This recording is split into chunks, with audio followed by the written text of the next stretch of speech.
Bismillahirrahmanirrahim. Assalamualaikum warahmatullahi wabarakatuh. Dengan hormat kepada Ibu Fanin selaku dosen Gelombang Oktip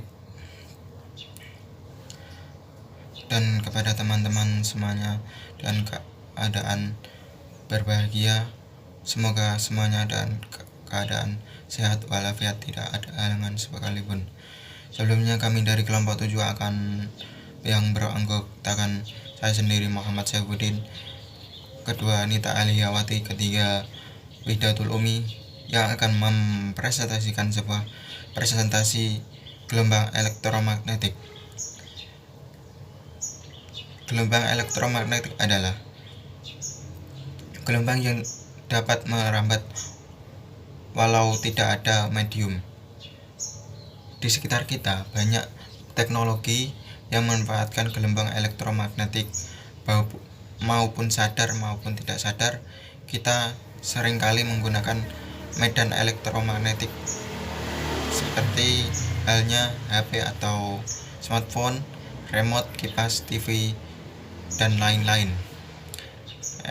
Energi elektromagnetik bisa diukur dari panjang gelombang, frekuensi, amplitude, dan kecepatan.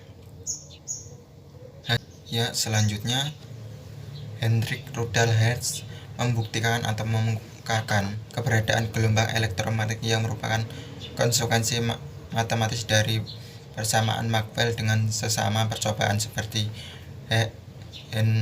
Hendrik membuat tegangan cukup tinggi, arus transmisi ini sekitar 3 kali 10⁶ volt per menit. Hertz mengungkapkan sifat gelombang elektromagnetik didasari dari eksperimen adalah sebagai berikut: merupakan perambatan getaran medan listrik dan medan magnet saling tegak lurus, tidak bermuatan listrik, tidak dipengaruhi di balik-balikan medan listrik, bahkan sebaliknya tidak dipengaruhi medan gravitasi. 4. Merupakan dalam lintas garis lurus, dapat merambat di ruang hampa, dapat mengalami pemuatan, pembiasan, interferensi, difraksi, polar. Ya, langsung saja. Sehingga cukup elektron melompat dari sistem melalui udara menghasilkan kilatan listrik. Elektron melompat dari sisi ke sisi mengalami percepatan. Ketika terjadi kilatan listrik di transmitter secara bersamaan di receiver dengan syarat dan ketentuan tertentu. Jadi receiver ini juga harus disetel dahulu supaya frekuensinya sama dengan transmitter. Di receiver yang tidak dihubungkan dengan listrik apapun, itu terjadi juga kilatan listrik semacam berinsulasi. Harus ada sesuai dengan yang merambat dari transmitter dan receiver, berarti gelombang itu harus ada magnet dan juga listriknya. Dari konsep kelistrikan, gelombang elektromagnetik selalu tegak lurus. Ketika medan magnetik membesar, magnet listrik juga membesar. Ketika medan magnet mengecil, medan listrik juga mengecil. Semuanya saling berhubungan. Langsung saja melanjutkan mengenai materi selanjutnya, yaitu sifat-sifat gelombang elektromagnetik. Gelombang elektromagnetik memiliki 6 sifat. Yang pertama, gelombang elektromagnetik dapat merambat dalam ruang tanpa medium perantara. Artinya, gelombang elektromagnetik bisa merambat meskipun tidak ada zat perantara. Contohnya sinar matahari. Mengapa sinar matahari termasuk gelombang elektromagnetik? Jawabannya adalah karena matahari memancarkan sinarnya yang menghasilkan berbagai jenis, seperti sinar kosmik, sinar gamma, sinar X, sinar ultraviolet, radiasi yang terlihat, radiasi inframerah, dan gelombang radio. Selanjutnya, sifat yang kedua yaitu gelombang elektromagnetik merupakan gelombang transversal. Dapat kita lihat pada gambar yang saya cantumkan, antara medan listrik, medan magnet, dan cepat rambat mengalami tegak lurus. Artinya, ini merupakan salah satu sifat gelombang transversal, sehingga gelombang elektromagnetik merupakan gelombang transversal. Sifat yang ketiga yaitu gelombang elektromagnetik tidak memiliki muatan listrik, sehingga bergerak lurus dalam medan magnet maupun medan listrik. Artinya, arah cepat rambat gelombang tidak dipengaruhi oleh medan magnet dan medan listrik karena gelombang elektromagnetik tidak bermuatan. Sifat yang keempat yaitu gelombang elektromagnetik dapat mengalami pemantulan atau refleksi, pembiasan atau refraksi, perpaduan atau interferensi, kelanturan atau difraksi, dan penutupan atau polarisasi. Selanjutnya, sifat yang kelima yaitu perubahan medan listrik dan medan magnet terjadi secara bersamaan, sehingga medan listrik dan medan magnet sefase dan berbanding lurus. Terakhir, sifat yang keenam yaitu gelombang elektromagnetik memiliki rumus kecepatan yang bersimbol C, yaitu C sama dengan 1/(μ0) kali E0 dengan hasil 3 kali 10⁸ meter per sekon. Dengan keterangan C adalah kecepatan cahaya, μ0 adalah permeabilitas ruang hampa, yang keterangannya adalah 4 kali 10⁻⁷ dB/A kali M.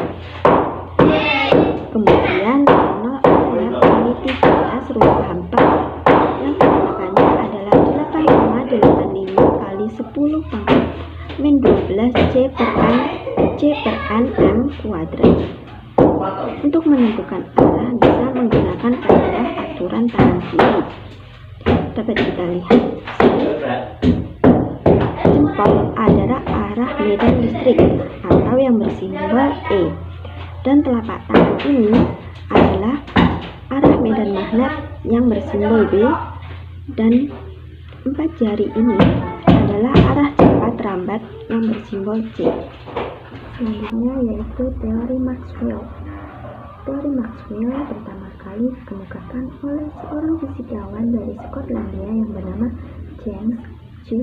Maxwell atau dikenal dengan sebutan Maxwell pada tahun 1831 sampai 1879, yang mengemukakan hipotesanya mengenai gelombang elektromagnetik. Beliau membuat teori yang berisi penggabungan antara fenomena kelistrikan dan kemacetan. Dalam mengemukakan hipotesanya, beliau menggunakan kaidah-kaidah yang diantaranya yaitu pertama hukum Gauss, di mana hukum Gauss ini mengemukakan bahwasanya muatan listrik statis dapat menghasilkan medan listrik.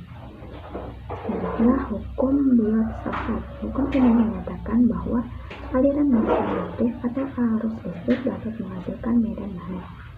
Yang ketiga yaitu hukum Faraday, yang menyatakan bahwa perubahan pada medan magnet dapat menghasilkan medan listrik.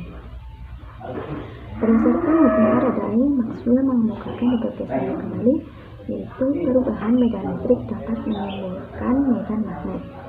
Dapat disimpulkan bahwasanya jika perubahan-perubahan pada medan magnet menghasilkan medan listrik, maka medan listrik yang dihasilkan berubah-ubah. Begitu pula sebaliknya, perubahan medan listrik akan menghasilkan medan magnet yang berubah pula. Untuk memperkuat hipotesanya ini, Maxwell menggunakan persamaan matematika dengan memasukkan E0 yang bernilai 8,85 kali 10⁻12 C/N kuadrat. Sedangkan μ0 sebesar 4pi kali 10⁻⁷ dB/A kali M, sehingga dapat diperoleh nilai C yaitu 3 kali 10⁸ meter per sekon, yang menjadi kecepatan cahaya sampai sekarang ini. Dan dari sinilah merupakan asal mula dari gelombang elektromagnetik. Sekian dari saya dan akan dilanjutkan oleh teman saya. Sebelumnya perkenalkan, nama saya Wihdatul Umi. Di sini saya akan menyampaikan tentang spektrum gelombang elektromagnetik. Nah, pencapaian terbesar James C. Maxwell adalah dia berhasil menemukan cahaya, di mana cahaya tersebut adalah gelombang yang dapat berjalan di medan magnet dan medan listrik, yang kemudian disebut dengan gelombang elektromagnetik. Pada pertengahan tahun 1880-an, cahaya yang sudah ditemukan adalah cahaya tampak, inframerah, dan juga ultraviolet. Kemudian Henrik Hertz itu menemukan gelombang radio dan memverifikasi bahwa gelombang radio memiliki kecepatan sama dengan gelombang cahaya. Nah, seiring berkembangnya ilmu pengetahuan dan teknologi, sekarang sudah terbentuk barisan spektrum gelombang elektromagnetik yang dikenal dengan sebutan pelangi Maxwell. Berikut adalah deretan gelombang elektromagnetik mulai dari gelombang radio, gelombang mikro, hingga sinar gamma, di mana semakin ke kiri panjang gelombangnya akan semakin besar namun frekuensinya akan semakin kecil. Dan semakin ke kanan adalah sebaliknya, yakni frekuensinya semakin besar namun panjang gelombangnya semakin kecil. Ini untuk lebih lengkapnya mulai dari nama gelombang elektromagnetiknya, kemudian frekuensi dan juga suhu-suhu, di mana hubungan kita dengan gelombang elektromagnetik dalam sehari-hari itu adalah sangat erat. Mulai dari gelombang radio merupakan gelombang dengan panjang gelombang paling besar tapi frekuensinya paling kecil. Gelombang radio memiliki panjang gelombang sekitar 0,3 meter dan frekuensi sekitar 10⁹ Hz. Gelombang radio ini banyak digunakan dalam sistem siaran TV, sistem siaran radio, dan juga alat komunikasi yang membawa informasi dari satu tempat ke tempat yang lainnya. Yang kedua ada gelombang mikro dengan panjang gelombang sekitar 0,3 hingga 10⁻³ meter dan juga frekuensi 10⁹ hingga 10⁻11 Hz. Gelombang mikro ini dapat menembus lapisan ionosfer sehingga banyak digunakan sebagai komunikasi antar benua melalui perantara satelit. Selain itu, panjang gelombang yang relatif pendek, gelombang mikro ini dapat dimantulkan oleh benda seperti mobil. Nah, gelombang mikro ini juga digunakan dalam menganalisis struktur atom dan molekul. Kemudian ada gelombang inframerah dengan panjang gelombang 10⁻³ hingga 7,8 10⁻⁷ meter dan frekuensi 10⁻9 hingga 10⁻11 Hz. Inframerah ini banyak digunakan dalam pemetaan SDA, kemudian dapat digunakan untuk mendiagnosa penyakit dan juga sensor pemotong, khususnya dalam pemotongan logam. Kemudian ada cahaya tampak dengan panjang gelombang sekitar 7,8 10⁻⁷ hingga 3,8 10⁻⁷ meter dan juga frekuensi 4 kali 10⁻11 hingga 8 kali 10⁻11 Hz. Cahaya tampak ini juga disebut dengan gelombang monokromatis karena memiliki spektrum warna mulai dari merah hingga ungu, di mana warna-warna tersebut dihasilkan dari atom dan molekul sebagai hasil dari perubahan internal gerakan elektron. Kemudian ada sinar ultraviolet dengan panjang gelombang sekitar 3,8 10⁻⁷ hingga 6 kali 10⁻⁻10 meter dan frekuensinya 8 kali 10⁻11 hingga 3 kali 10⁻17 Hz. Ultraviolet ini berasal dari atom dan molekul yang memiliki muatan listrik. Selain itu, ultraviolet juga berasal dari sinar matahari, mengingat matahari adalah sumber paparan ultraviolet yang paling potensial. Nah, ultraviolet ini digunakan dalam membunuh organisme dan juga dapat merubah provitamin D menjadi vitamin D. Kemudian ada sinar X dengan lambda 10⁻8 hingga 10⁻10 meter dan juga frekuensi 10⁻17 hingga 10⁻20 Hz. Sinar X ini banyak kita temui di bidang kesehatan seperti pada fotorongsen. Selain itu, sinar X digunakan dalam melihat bagian dalam patung dan juga menemukan cacat logam. Meskipun sinar X ini memberikan dampak positif bagi kita, namun dalam pemakaian yang berlebihan dapat menyebabkan kanker dan kelainan-kelainan yang lebih serius. Kemudian yang terakhir adalah sinar gamma, di mana sinar gamma ini adalah gelombang yang memiliki panjang gelombang paling rendah tapi frekuensinya paling tinggi. Sinar gamma ini memiliki panjang gelombang sekitar 10 pangkat min 8 hingga 10 pangkat min 11 meter dan frekuensi 10 pangkat 20 hingga 10 pangkat 25 Hz. Sinar gamma ini digunakan juga dalam bidang kesehatan seperti terapi kanker dan juga sterilisasi alat kedokteran. Selain itu, sinar gamma juga dapat digunakan sebagai penurut aliran fluida sebagai pendeteksi kebocoran. Mungkin itu yang dapat kami sampaikan, kurang lebihnya kami mohon maaf.